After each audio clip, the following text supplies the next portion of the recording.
professora Carla, pelo evento, que já é um sucesso, e por essa possibilidade inédita, né, nos nossos eventos, de fazer uma aula para um público muito mais ampliado, e, sobretudo, como disse a professora Carla, nesse momento tão terrível da nossa história, né, de ataque à democracia, de ataque à diversidade, então que essa aula possa nos energizar, né, para que a gente possa resistir a essa onda conservadora e saber como lidar melhor com isso, porque, sem dúvida, as nossas salas de aula, desde o ensino básico até a pós-graduação, são uma das frentes para a gente resistir a essa onda conservadora. Então, que tenhamos todos, e já é praticamente certo, uma excelente aula.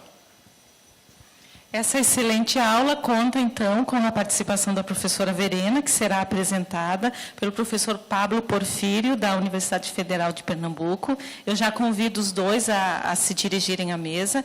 E quero apenas lembrar que, além dos participantes do evento, existe um público mais amplo que está aqui, e parte desse público solicitou um atestado. Tá? Quero deixar bem claro que quem está inscrito no evento não tem necessidade de pegar um atestado dessa atividade, porque essa atividade faz parte da programação geral, essas horas aula vão contar no certificado de vocês. Agora, aquelas alunos e alunas da URGS que colocaram o seu nome lá naquela lista para receber um atestado, poderão retirá-lo na saída. E se houver alguma outra pessoa também que não está inscrita no evento e que tiver necessidade de um certificado, também poderá retirá-lo, tá? Então, quem é do evento não precisa pegar certificado, ok? Então, uma boa aula a todos nós.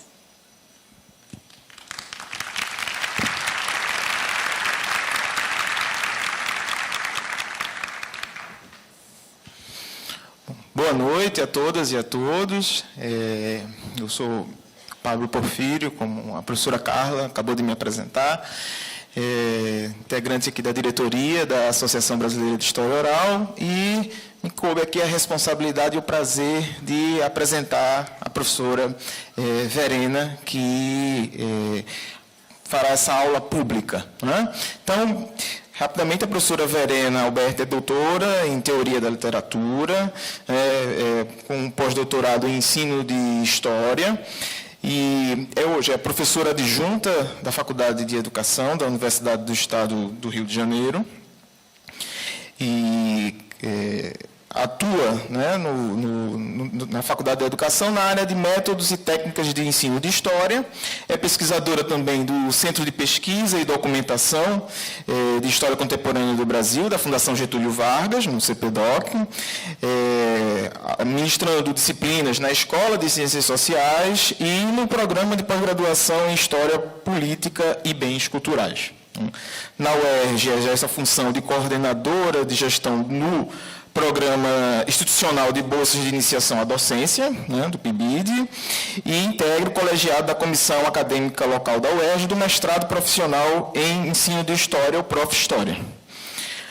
Atua também como professora de História da Escola Alemã Corcovado, no Rio de Janeiro, e tem experiência no campo de História, com ênfase em Teoria e Filosofia da História e em História Contemporânea do Brasil, e como atuação, como publicação, entre outros, publicou O Riso e o Risível na História do Pensamento, Manual de História Oral, Ouvir Contar, Textos em História Oral, e organizou também o livro História do Movimento Negro no Brasil, em coautoria com o professor Amilcar Araújo. Então, hoje, a professora Verena nos oferece esta aula pública, que tem como título História Oral e Temas Sensíveis em Sala de Aula, na qual abordará desafios e possibilidades de se tratar em sala de aula, especialmente no ensino básico, temas sensíveis da história do Brasil, como a questão racial e a ditadura militar, né, um debate que nos parece fundamental e imprescindível nesse momento. Então, com vocês, professora Verena. Obrigada.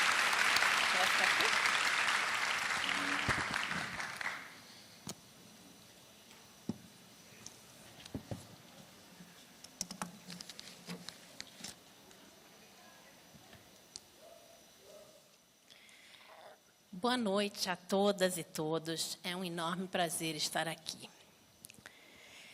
Gostaria, antes de mais nada, de agradecer imensamente o convite que me foi feito pela professora Carla Rodegueiro para apresentar nesse espaço, durante o nosso 13º Encontro Nacional, cujo título é História Oral, Práticas Educacionais e Interdisciplinaridade, minhas reflexões sobre o ensino de questões sensíveis, sobre os possíveis usos da história oral no ensino e sobre o ensino da questão racial e da ditadura no Brasil.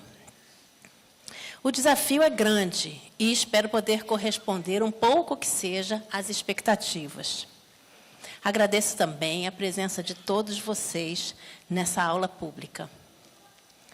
Gostaria também de aproveitar esse espaço para parabenizar a professora Carla e toda a sua equipe pelo primoroso evento que organizaram e que estão propiciando para nós.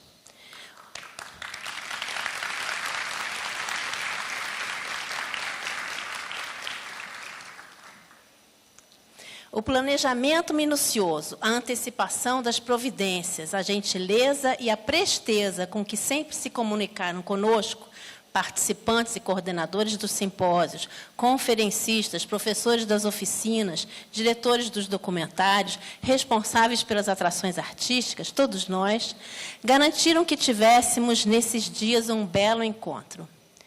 Penso que isso não é trivial, ainda mais no contexto de incertezas de financiamento e incertezas políticas que estamos atravessando. Muito obrigada a todos que foram e estão sendo responsáveis por isso. A Carla, a equipe de organização do encontro, a comissão organizadora e a URGS. Sou historiadora e durante muitos anos trabalhei como pesquisadora voltada especialmente para o estudo da teoria e da metodologia da história e para o estudo da história contemporânea do Brasil. Há 14 anos, comecei a trabalhar como professora de História do ensino médio e juntei a pesquisa sobre o ensino de História às minhas preocupações acadêmicas. Em 2009, pude fazer um pós-doutorado nessa área na Inglaterra e aprendi muito. Um dos temas que estudei, então, foi o do ensino de questões sensíveis e controversas. Na Inglaterra, essas questões eram e são o Holocausto, a imigração, o tráfico transatlântico e os conflitos religiosos na Irlanda, por exemplo. Como ensinar essas questões espinhosas na escola? No Brasil, penso que enfrentamos várias dessas questões, mas duas em especial são, a meu ver, as mais urgentes hoje em dia: a questão racial e a ditadura militar. Como já tive a oportunidade de escrever e falar em outras ocasiões, a história oral pode ajudar bastante no tratamento dessas questões espinhosas, tanto no ensino básico como no ensino superior, especialmente na formação de professores.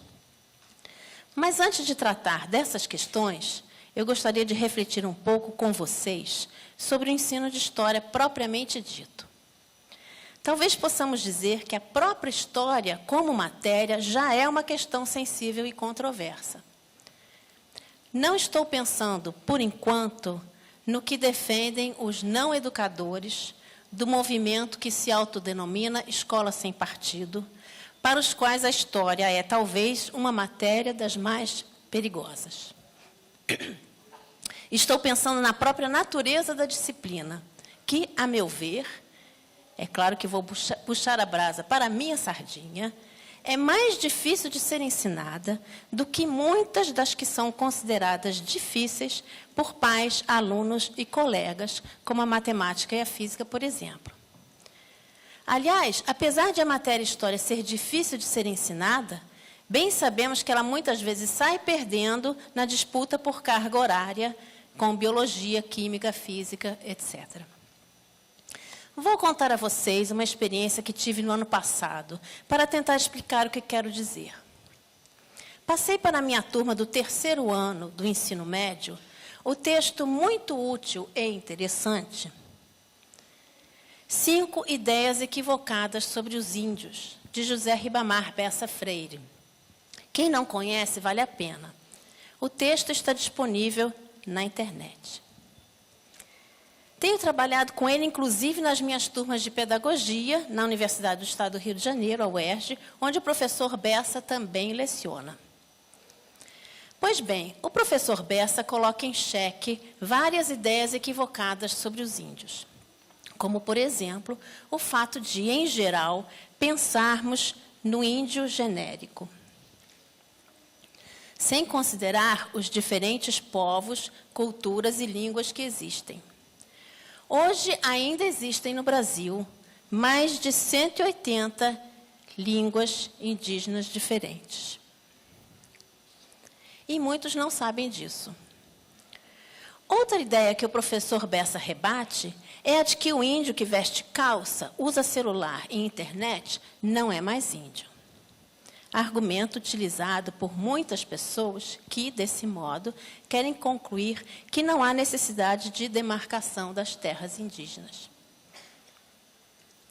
Quando discutíamos essas ideias equivocadas em sala, um dos meus alunos disse assim: mas nós não temos culpa de pensar assim. Nós não temos culpa de pensar assim. Por trás dessa observação, havia uma certa crítica em relação ao texto escolhido e ao debate que fazíamos. Gostaria que vocês acompanhassem comigo esse raciocínio sutil. Do ponto de vista de meu aluno, eu não estava ali procurando fazer com que aprendessem uma perspectiva nova, mas sim trazendo algo de viés ideológico que buscasse culpar aqueles que pensavam equivocadamente. E como ninguém tinha culpa, não havia por que a turma se esforçar para aprender. Não sei se entendem o que eu quero dizer. Ainda bem que tive a felicidade de me lembrar logo de um exemplo para mostrar a ele e à turma que não se tratava de culpa, mas de aprendizado. O exemplo foi o do movimento de rotação da Terra. Nosso senso comum nos diz que o Sol nasce e se põe todo dia, como se o Sol girasse em torno da Terra. Não temos culpa de achar que a Terra é plana, mas é bom quando aprendemos que é a Terra que gira em torno do seu eixo, fazendo com que vivamos os dias e as noites. Dessa forma, pude dizer ao meu aluno que estávamos procurando rever noções do senso comum, ou seja, as ideias equivocadas sobre os índios, que não estão corretas quando nos aproximamos do fenômeno. Mesmo assim, não sei se ele se convenceu. Pelo menos tive a sorte de, alguns meses mais tarde, um trecho desse mesmo texto do professor Bessa ter caído na prova de português do Enem. Alguns alunos vieram depois me contar que desenharam um coraçãozinho do lado da questão, pois conheciam o texto e tudo mais. Às vezes, o Enem e as provas de vestibular são nossos aliados, quando precisamos convencer os alunos de que o que ensinamos tem serventia.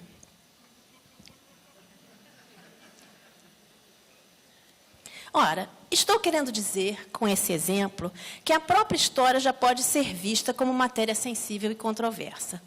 É bem verdade que o exemplo que eu trouxe diz respeito à questão racial no Brasil, que, como eu disse, é uma questão muito sensível. Mas, mesmo assim, ele pode ser útil para a reflexão sobre o ensino de história em geral. Grande parte de nossa ação como professoras e professores de história consiste em colocar em xeque noções de senso comum que são tidas como verdades. Muitas vezes, contudo, esse nosso movimento não é reconhecido como legítimo. Ou seja, corrigir uma noção equivocada muitas vezes é interpretado como ação de viés ideológico ou que depende do ponto de vista. E o aluno não sente o prazer do aprendizado do mesmo modo quando aprende, tá certo? Que não é o sol que se põe, mas a terra que gira. Ensinar história é complicado, pois nos filmes, nas novelas, nas conversas com pais e outros professores, ideias equivocadas são muitas vezes reproduzidas como verdades. E então aquilo que o professor considera importante ensinar é muitas vezes tido como mero ponto de vista. E a reação dos alunos a esse nosso ponto de vista, entre aspas, é: professora, não temos culpa de pensar de outro modo. Acho que todo mundo pode e deve falar sobre o passado. Mas, com isso, muitas vezes, a história que nós, professoras e professores de história, ensinamos na escola, acaba sendo vista como o equivalente à história dos filmes, das novelas, etc. E, portanto, desprovida de método e teoria.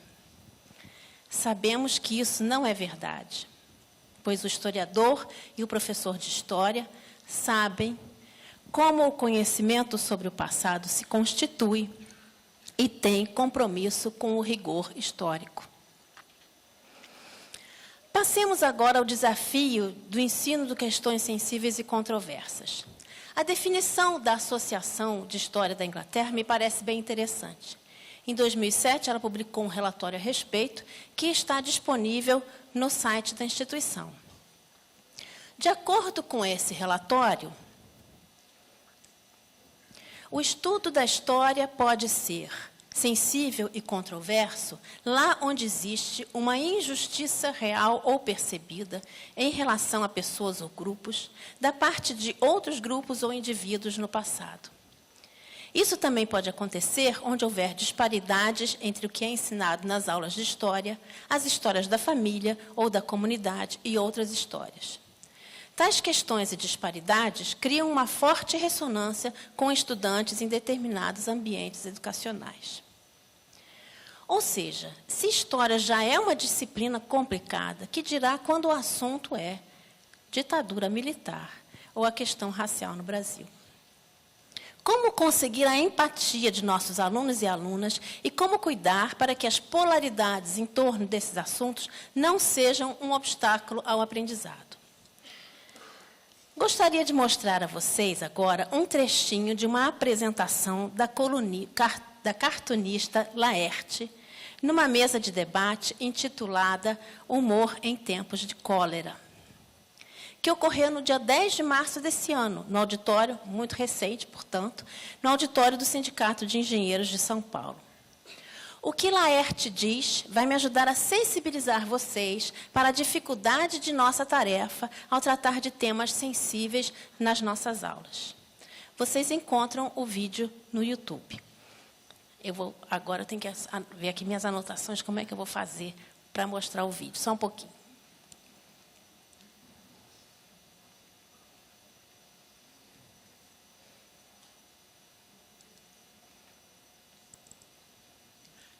Tempo eu vim a reforçar a ideia de uma visão do humor que só se realiza na comunhão ideológica. As pessoas que estão aqui concordam com uma coisa. Neste momento que nós estamos vivendo, que é dramático, todo mundo tenso, à espera do segundo sapato cair, né? Porque o primeiro já caiu. À espera do que pode acontecer. Dificilmente alguém aqui vai discordar de uma piada que ridiculariza o Moro, que coisa assim. Eu estava com a equipe que estava fazendo gravações aí e tal, e fomos almoçar aqui no Bom Retiro. Aí o dono do restaurante, muito bem-humorado, servindo a mesa ali e tal, não sei o quê, virou-se para a nossa mesa, que tinha umas 10 pessoas, e falou assim: vocês sabem que o Lula não aceitou o ministério que ofereceram, né? Ah, é? Ele falou: é, porque ele queria o Ministério da Pesca. Vocês sabem por quê? E a gente: não. Ele falou: é porque ele gosta de roubá-lo. Pois é, daí a mesa ficou com essas caras que vocês estão agora. E uma das pessoas falou assim: a gente aqui é tudo do PT. Eu falei: não, espera primeiro vir a comida, depois você vê.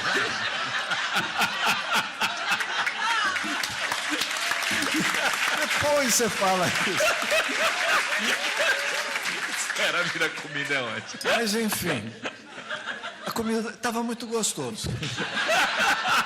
De qualquer maneira, seja qual for o tempero, estava muito gostoso. Este dono do restaurante me reconheceu, me cumprimentou, não sei, eu gosto muito do seu trabalho, não sei o quê, e na saída, ele falou assim: nunca perca o seu humor, não deixe nada atrapalhar o seu humor.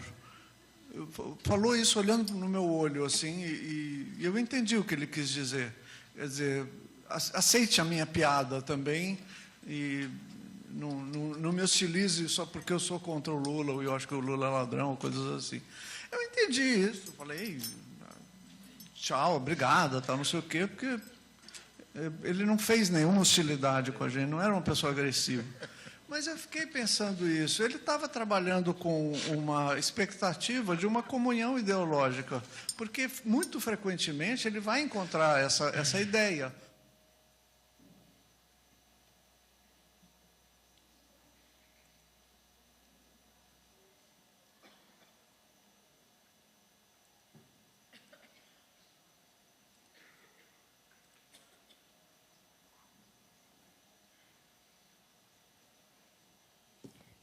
Laerte usa esse episódio da mesa do restaurante para refletir sobre a ação do humorista. Até que ponto o sucesso do humorista não está condicionado à existência de uma plateia que pensa igual a ele? Assim como o dono do restaurante achava que seria a mesa que ele começava a servir. Vejam a dificuldade de tratar de assunto espinhoso com pessoas que não pensam igual a nós. E é isso exatamente que o professor e a professora encontram numa sala de aula. Aliás, como sabemos, a sala de aula é tudo menos homogênea e uniforme, como a mesa do restaurante, onde, segundo Laerte, eram todos PT. Penso que o estudo de questões sensíveis e controversas, por mais difícil que seja, merece ser enfrentado por nós. E porque somos professores e professoras, nossa postura não pode ser a do dono do restaurante, nem a do humorista. Sei que minha plateia não é homogênea, que alguns podem pensar parecido comigo, mas outros não. E sei que preciso, porque sou educadora, pensar em atividades que englobem todos os meus alunos, sem exceção. Já o humorista, até onde eu sei, não é responsável pela parcela da plateia que não ri de sua piada. Mas como trabalhar esses temas, afinal? O ensino de questões sensíveis e controversas requer uma série de providências. Gostaria de ressaltar, por enquanto, 4 delas. A primeira é o fato de que precisamos garantir um ambiente seguro nas nossas aulas, onde os alunos e as alunas se sintam confortáveis para discutir o assunto e expressar suas opiniões. A segunda é o fato de que, em vez de tentar convencer nossos alunos e alunas de nosso ponto de vista, o que evidentemente é impossível, precisamos buscar instrumentalizá-los para que possam rejeitar tratamentos simplificados da questão e formar suas opiniões de forma balizada. Isso significa que o ideal é trabalhar esses temas no contexto de uma investigação. A terceira providência é o uso de fontes efetivas, atraentes e estimulantes, que possam engajar nossos alunos e alunas na direção do tema estudado. Fontes originais abrem a possibilidade de apreensões autênticas. E é aqui que pode entrar a história oral, fornecendo trechos de entrevistas que, ao mesmo tempo, sensibilizem nossas turmas e as surpreendam e instiguem para que ampliem seu conhecimento. Mas gostaria de ressaltar que esses trechos de entrevistas não devem ser, a meu ver, os únicos recursos de que lançamos mão no estudo desse tipo. A quarta providência é o fato de que precisamos ir além da sensibilização de nossos alunos e alunas e propor reflexões.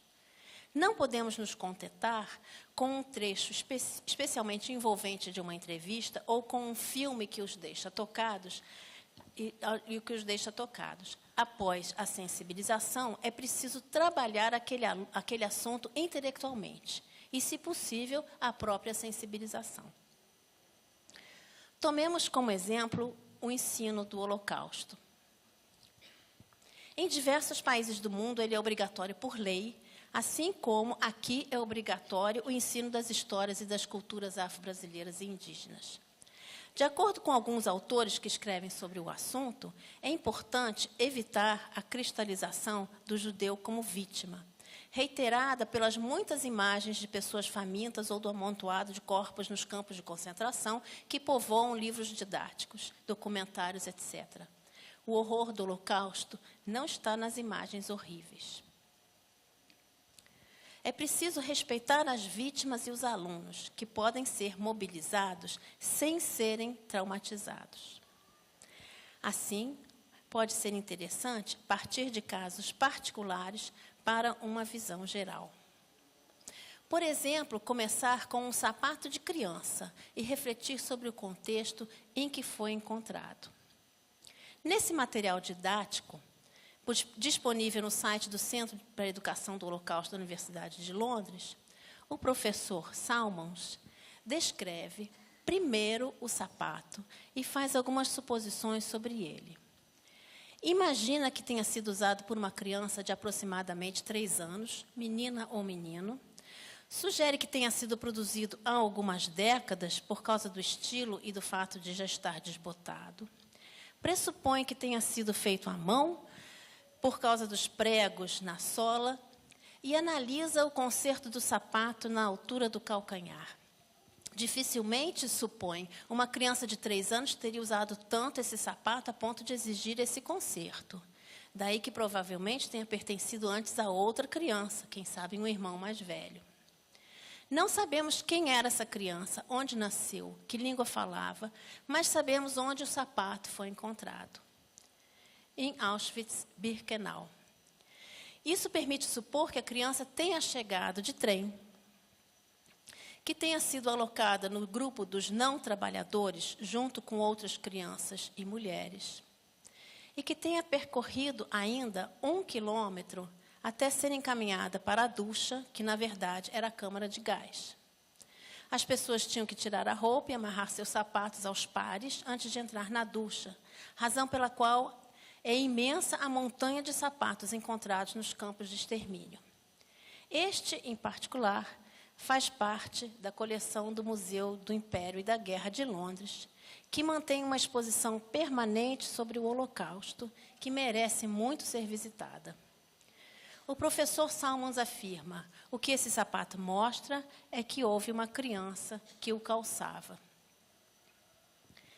Penso que esse tipo de abordagem é especialmente honesta com a história, pois mostra na prática que o conhecimento sobre o passado é condicionado pelas perguntas que fazemos às nossas fontes, nesse caso, o sapato.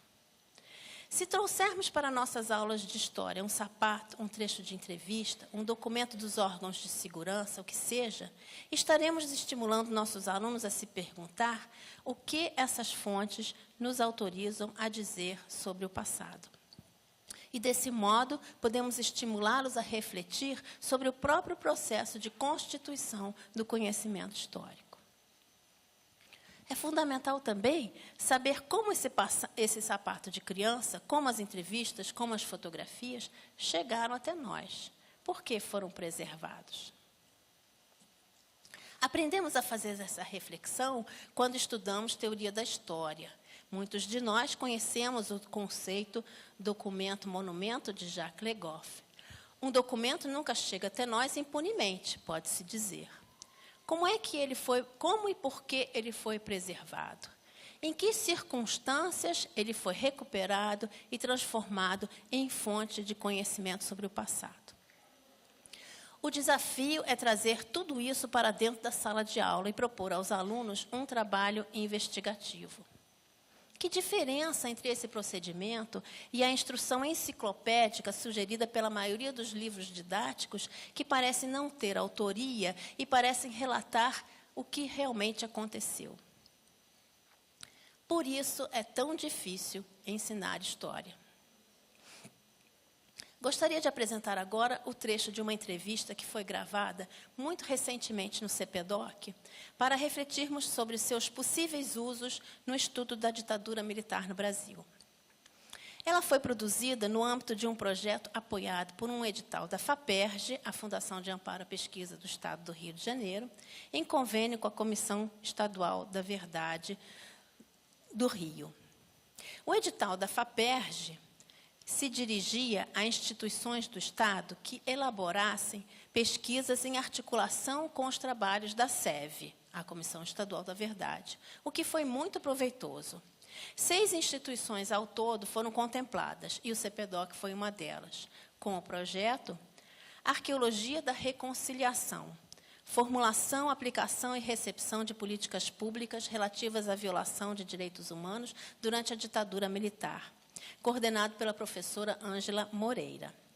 Entre os objetivos está a realização de entrevistas com pessoas que participaram da elaboração de políticas públicas de reparação das violações de direitos humanos durante a ditadura militar. Informações sobre o projeto e seu relatório parcial estão disponíveis no site da SEV Rio. O trecho que eu gostaria de mostrar é da entrevista de Eni Moreira, advogada de presos políticos que trabalhava no escritório de Sobral Pinto, no Rio de Janeiro. A entrevista foi gravada em março do ano passado e as entrevistadoras foram Dulce Pandolfi e Ângela Moreira.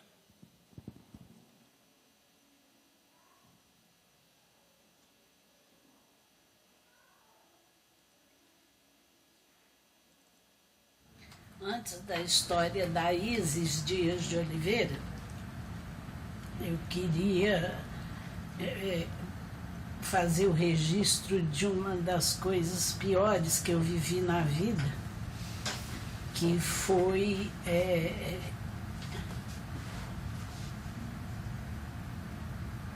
a morte da Aurora. No dia 10 de novembro de 1972, no Jornal Nacional, o Cid Moreira lê uma nota oficial do Primeiro Exército, dando conta de que tinha sido morta num tiroteio com as forças de segurança a terrorista Aurora Maria Nascimento Furtado. No dia seguinte de manhã, a família da Aurora telefona para mim e pede para ver se eu conseguia liberar o corpo. Eu fui no Primeiro Exército. Você conhecia a família, tinha um contato, Não. uma coisa profissional, ligaram para É, você não. advogada, né, claro. Não, a gente não conhecia ninguém, a família sabia Claro, da ligaram, gente, não, só tem testemunha. que o nome saía nos jornais, todo mundo sabia que eu era do escritório do Dr. Sobral Pinto e tal. Enfim, aí em 72, já tinha 4 anos de formada, já estava, fora os 2 anos de estágio no escritório do Sobral, quer dizer, a rigor eu já estava na militância profissional há 6 anos. E aí eu fui ao Exército, ali na Praça da República, disseram que não era lá. Aí eu fui ao DOPS, disseram que não ia lá, não era lá.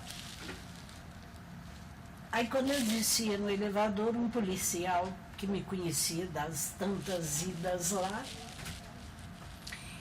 ele falou comigo: doutora, o corpo já foi liberado do IML, está lá no cemitério do Caju. Aí eu fui para o cemitério do Caju. Isso já eram 6 e pouca da noite, já estava escuro.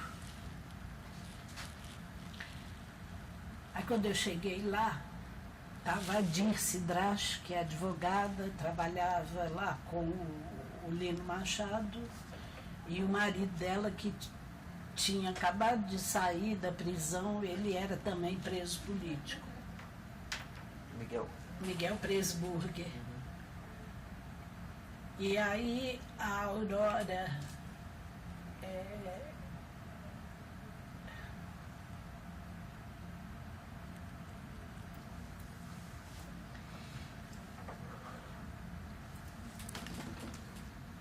Quer interromper? A Aurora estava Toma ali.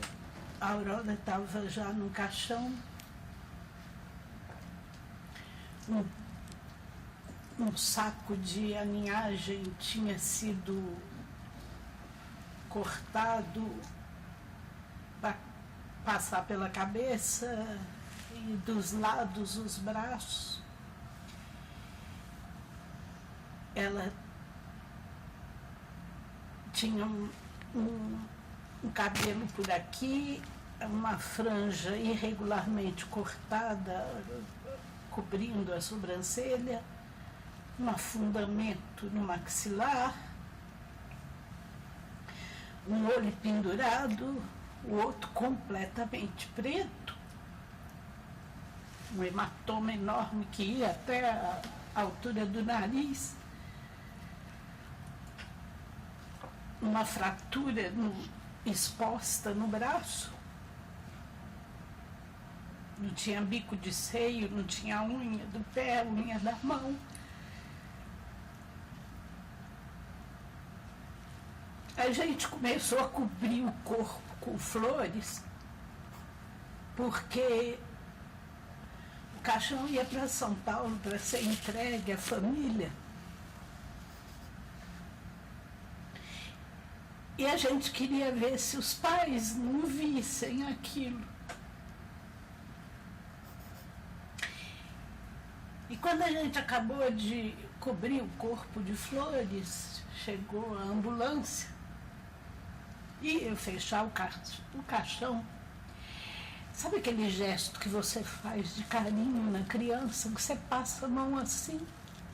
Quando eu passei a mão, o cabelo levantou, meu dedo afundou. Aí eu ia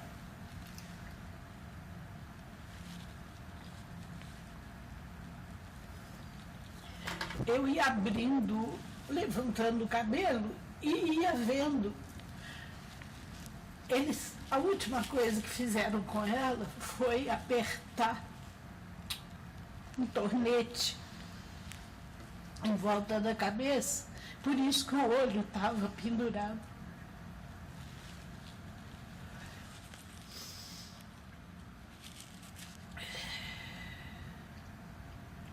Eu saí dali quando o cachorro foi embora.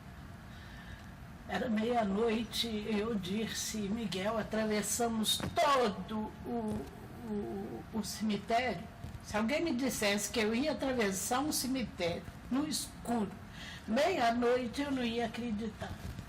Tinha policial junto, alguma coisa? E eu suspeito Não, eu digo, que os homens, é isso que eu vou te responder, eu suspeito que os homens que estavam lá o tempo inteiro foram os homens que fizeram isso com ela.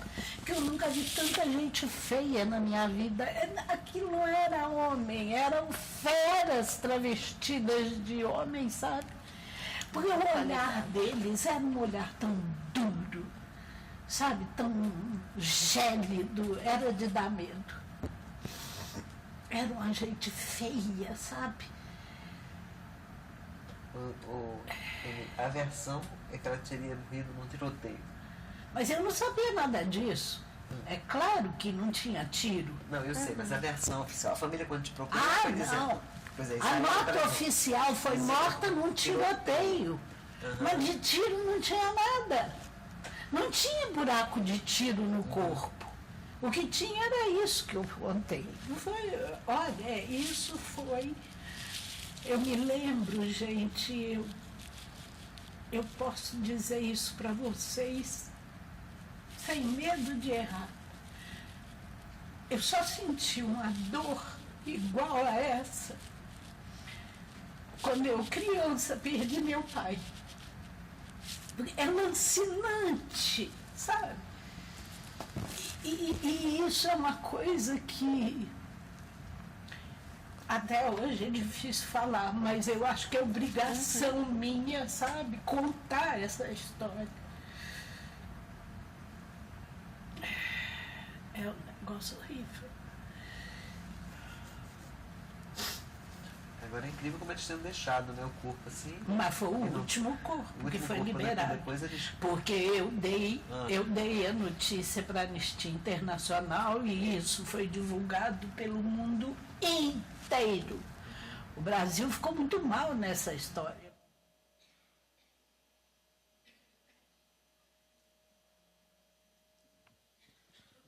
Uma das coisas que aprendi nos meus estudos sobre o ensino de temas sensíveis foi que, em aulas, exposições e atividades que tratam de assuntos traumáticos como esse, é preciso dar um tempo para a audiência respirar e refletir. Então, eu pergunto, alguém gostaria de expressar sua opinião sobre esse trecho da entrevista de Ney Moreira, à luz do que temos discutido até aqui?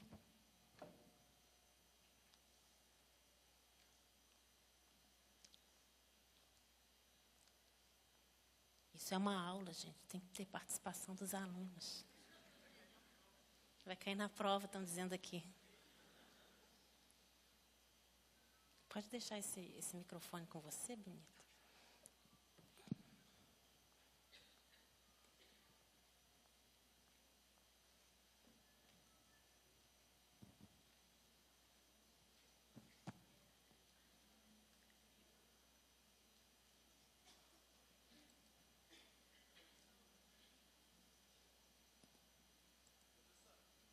Pode falar. Alguém quer falar? Pois não.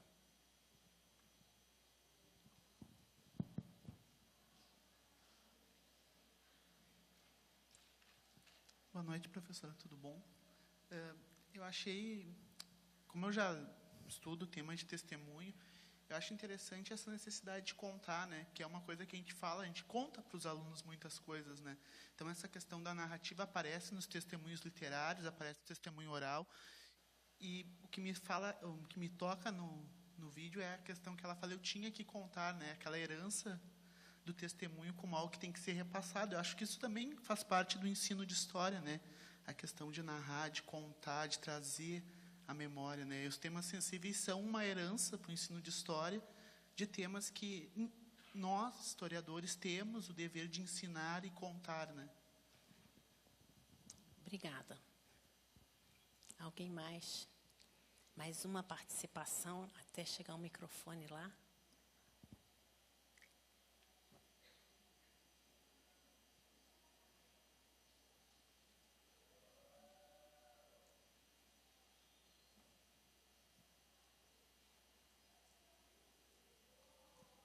Boa noite, professora Sueli de Santa Catarina, professora do ensino superior e professora do ensino médio.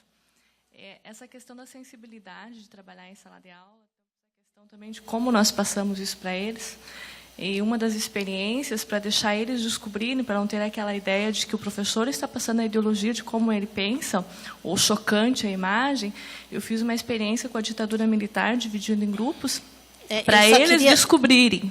Professora Sueli, é Sueli? Sim. Desculpa, é porque eu queria uma impressão não, sobre mas só o texto. comentando como eu trabalhei essa mesma questão. Eles trabalharem e eles trazerem também junto. Eu tinha a minha experiência e deixei o grupo construir e trazer. Quando eles descobrem esse depoimento por eles mesmos também, é algo enriquecedor. É algo assim, eles passando para a sala aquilo que aconteceu. Então, tem esses dois momentos de como você coloca algo chocante, como a ditadura militar, ou como o Holocausto, e quando eles descobrem, a própria sala traz isso e mostra para eles. Tá bom. Então, a produção fica diferente. Eu estou com medo de passar meu tempo. Assim, eu queria mais informações. Obrigada pelas duas participações. Eu queria dar um exemplo de que, para a gente trabalhar, depois de assistir a um depoimento desse, a um trecho desse, é bom que a gente faça um respiro e troque informações, né? E penso que podemos, vou continuar aqui, estabelecer um paralelo entre o trecho da entrevista de Eni Moreira e o sapato da criança de Auschwitz. Estamos tratando de graves violações dos direitos humanos, sem, contudo, desrespeitar as vítimas e nossa audiência. O trecho de Eni é profundamente impactante porque vemos nela o efeito daquela experiência, passados mais de 40 anos, e, ao mesmo tempo, tomamos ciência do que aconteceu com a Aurora Maria Nascimento Furtado. Como no sapato observado por Paul Salmons, podemos identificar no depoimento de Eni várias informações. Sua intenção explícita de fazer o registro, como foi mencionado, ela diz, eu queria fazer o registro, é obrigação minha contar essa história. A disparidade entre a versão do tiroteio e o que ela viu, a notícia do Jornal Nacional, a lembrança precisa da data, 10 de novembro de 1972, o périplo que ela estava acostumada a percorrer, os homens mais feios que ela já viu, a dor lancinante somente comparável àquela que sentiu quando criança perdeu o pai, as lágrimas que percorrem sua face e seu olhar dirigido para baixo. Mas como trabalhar com esse trecho em sala de aula? Uma aula tem, em média, 45 minutos. Na melhor das hipóteses, um professor terá 2 meses para cuidar da ditadura militar, não sei, 16 aulas se pensarmos que dispõe de 2 aulas por semana. Como fazer com que esse e outros trechos de entrevistas e outros documentos selecionados sejam trabalhados de forma efetiva? Aqui a professora Sueli sugeriu que os próprios alunos participassem, né? Se eu mostrar o trecho em sala e debatê-lo, quantos alunos e quantas alunas participarão? Quantos se lembrarão de Eni Moreira, passada uma semana, depois de terem visto outros muitos recursos didáticos nas aulas das outras disciplinas? Como fazer com que a experiência sensível de assistir ao vídeo se siga uma reflexão sobre o que aconteceu? Minha resposta é: penso que é fundamental trabalhar as fontes num contexto de investigação. Gostaria de dar como exemplo uma proposta que elaborei há algum tempo e que se chama Estudo sobre Ações Afirmativas, destinada aos últimos anos do ensino médio e também ao ensino superior. Ela está disponível no site do Arquivo Público do Estado de São Paulo, APESP, pois consiste no trabalho final de curso que apresentei na oficina à distância, intitulada Os Usos de Documentos de Arquivo em Salas de Aula, ministrada pelo APESP. Ações afirmativas é outro tema bastante controverso, como sabemos. Nas escolas, ele afeta especialmente os alunos que estão se preparando para o vestibular e pode suscitar debates acalorados. O assunto não é simples e precisa ser enfrentado.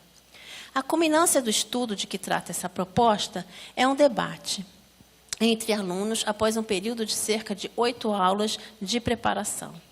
A ideia é instrumentalizá-los para que sustentem argumentos a respeito de ações afirmativas, identificando opiniões recorrentes e percebendo inconsistências comuns. Não se trata de convencê-los a adotar uma opinião ou outra, mas de torná-los aptos a rejeitar tratamentos simplificados da questão. Como o tema é bastante polêmico, acredito que o próprio fato de optar por ele, ou seja, de pegar o touro à unha, se assim podemos dizer, já pode ser uma garantia de engajamento de alunos e alunas. Além disso, a proposta pretende suscitar a reflexão sobre a especificidade de entrevistas de história oral e sobre o papel crucial das fontes na constituição do conhecimento. Ela começa com uma aula de debate e de introdução da questão, na qual a turma pensaria em argumentos a favor e contra ações afirmativas a serem registrados por todos. É importante observar que os alunos não estariam sendo demandados a emitir sua opinião particular sobre o assunto, ainda que pudessem fazê-lo, mas sim elencar os prós e os contras, sem que necessariamente tivessem que tomar partido. Isso é uma providência importante para que todos se sintam à vontade e ainda não comprometidos com uma opinião ou outra. Em seguida, o projeto é apresentado à turma, bem como a proposta do debate final, de modo a ficar evidente que se trata de um percurso de estudo com o resultado esperado. Em minha proposta, o debate final tem a forma de aquário aberto, que funciona mais ou menos como representado nessa figura. Dispomos as cadeiras da sala de forma circular. Um grupo de 4 alunos, os peixes, ocupa cadeiras do centro, deixando uma cadeira livre. Um aluno ou professor funciona como facilitador, propondo as questões iniciais e garantindo que cada um possa falar. Se alguém da plateia quiser participar da discussão, simplesmente sai de seu lugar e se senta na cadeira livre, como indica a seta da imagem. Nesse momento, um dos 4 alunos que estavam sentados no círculo original e que já tiver contribuído com o debate deve sair para a sua cadeira deve ficar livre. Os alunos que permanecem nos círculos de fora, o aquário, devem ficar em silêncio e preparar questões e argumentos para quando entrarem no círculo. Infelizmente, não teremos tempo de ver todos os trechos de entrevistas selecionados para trabalhar essa proposta. O primeiro deles está previsto para ser apresentado à turma na segunda aula, como farei agora.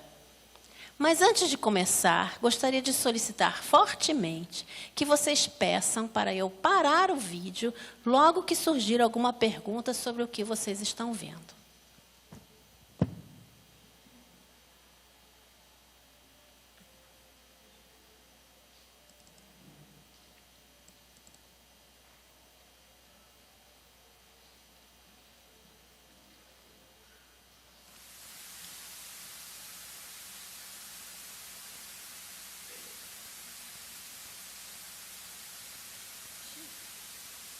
Não era isso que eu estava prevendo.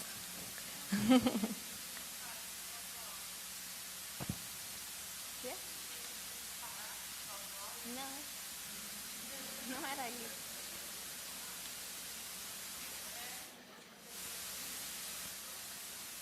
O que foi, Bernardo? Conta aqui. Bom, não tem jeito. Não, fica aí. Eu vou explicar. Então, essa pessoa, né, eu não sei o que aconteceu, mas essa pessoa está falando argumentos a favor e contra ações afirmativas, né? E a minha intenção era que vocês interrompessem logo que vocês começassem a ficar aflitos, que não sei quem é, não sei quem está falando, não sei o que é isso que está apresentando, que, enfim, que essa demanda por entender que fonte é essa partisse de vocês, portanto, dos alunos. Tá? Deixa eu voltar aqui, então.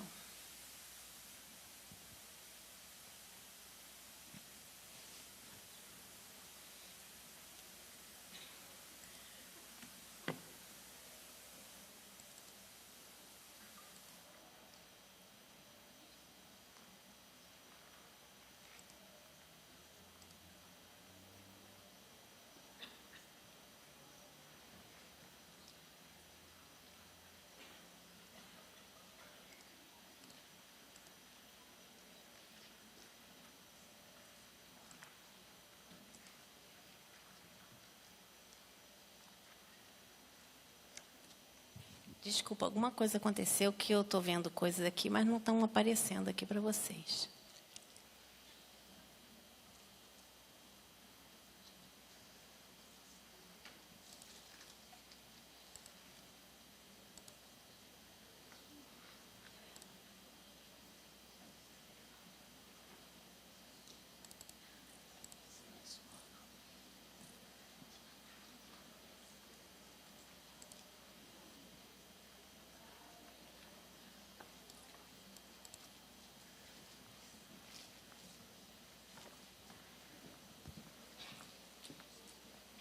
Estou vendo coisa aqui, mas não está aparecendo. Está vendo?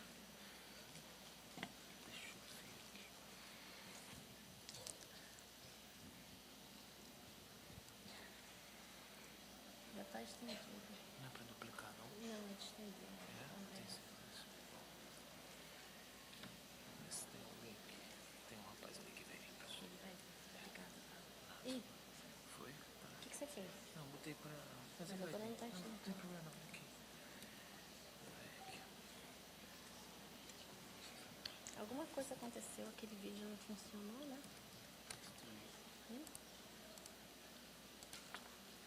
Pronto.